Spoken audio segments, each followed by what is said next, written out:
Hi guys, welcome back. It's Mrs. Peterson, that lady who teaches art, and today we're going to talk about mixing your oranges. So on your paper plate, you have yellow and you have red, and you'll notice that I did not put them very far apart from each other. We want to keep our paint right in that area so we have the rest of the paint for our other colors in weeks to come. I don't want to waste all these paper plates each and every week that we do this. So we're going to start always with our lighter color as our base. So my yellow is my base because this yellow is lighter than this red.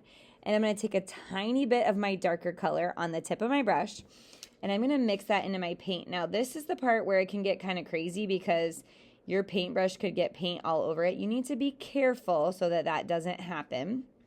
And we are trying to make that lightest tertiary color right now. So on this one, it will be the yellow orange right next to the yellow.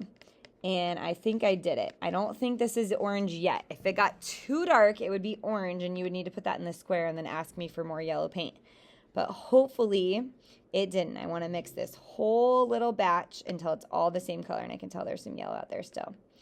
When I have it yellow-orange all mixed in, I'm going to take my paint and I'm going to paint it right on this triangle. And you may need to get some of the paint off the brush. You need to paint really carefully inside that triangle. Feel free to turn your paper as you go. Remember, I'm going to grade you on, did you get the color right? That's the most important thing. Is it a yellow-orange? Is it just a little bit darker than your regular yellow, not orange yet? And then did you get the same shade all the way across your triangle? Make sure it's all covered. And then did you paint neatly? That's the last point there. Okay, when I have the yellow-orange, I'm going to come back to my darker color, take just another little bit, and I'm going to mix this in and try to make just regular orange now.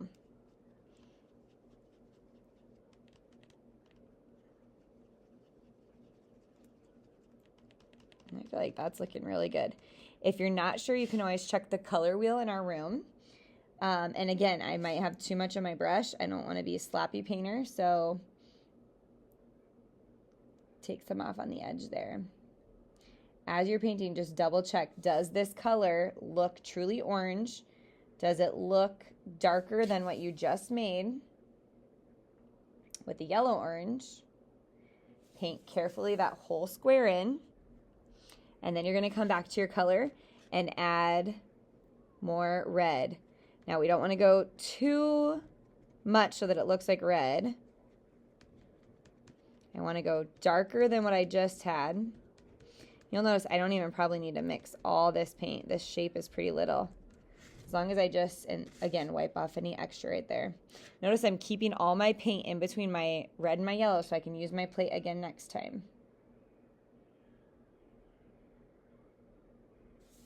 I've used the same brush all day today.